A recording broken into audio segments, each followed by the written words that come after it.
les forêts d'Amérique centrale, un tueur silencieux rôde. Son pelage doré strié de rosettes noires lui permet de disparaître instantanément dans les jeux d'ombre et de lumière. L'ocelot maîtrise un art que peu de prédateurs possèdent. Il chasse aussi bien au sol que dans les arbres, transformant la forêt tropicale en terrain de chasse tridimensionnel. Ce félin de taille moyenne, pesant entre 8 et 16 kilos, possède des proportions parfaitement équilibrées pour la vie arboricole. Ses pattes arrière particulièrement puissantes lui permettent de bondir de branche en branche avec une précision chirurgicale.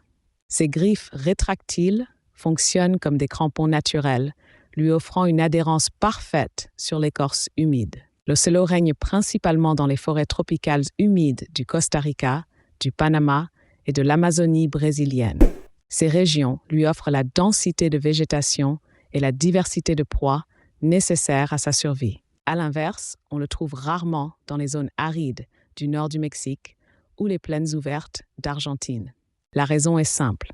Son mode de chasse dépend entièrement du camouflage végétal et de la structure verticale de la forêt. Chasseur opportuniste, l'ocelot adapte son régime selon les saisons. Rongeurs, oiseaux, reptiles, amphibiens, poissons et même petits singes composent son menu. Il chasse principalement la nuit, utilisant sa vision nocturne exceptionnelle et son ouïe surdéveloppée. Contrairement aux grands félins, il tue plusieurs petites proies par semaine plutôt qu'une grosse proie occasionnelle.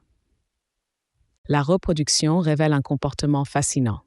Après une gestation de 80 jours, la femelle donne naissance à 1 ou 2 petits qu'elle élève seule pendant 18 mois.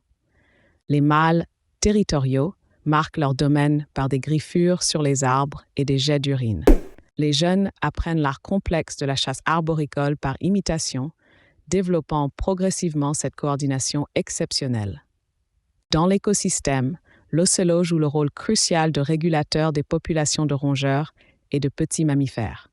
Il maintient l'équilibre en empêchant la prolifération d'espèces qui pourraient endommager la végétation. Cependant, il peut occasionnellement s'attaquer à la volaille domestique, créant des tensions avec les communautés rurales.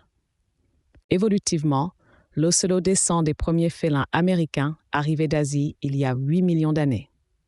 Il a développé ses capacités arboricoles en réponse à la concurrence des grands prédateurs terrestres comme le jaguar.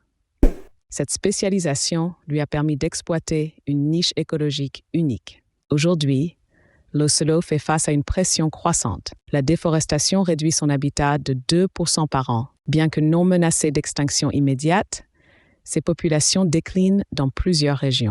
Son avenir dépend de la préservation des corridors forestiers qui lui permettent de maintenir la diversité génétique entre populations isolées.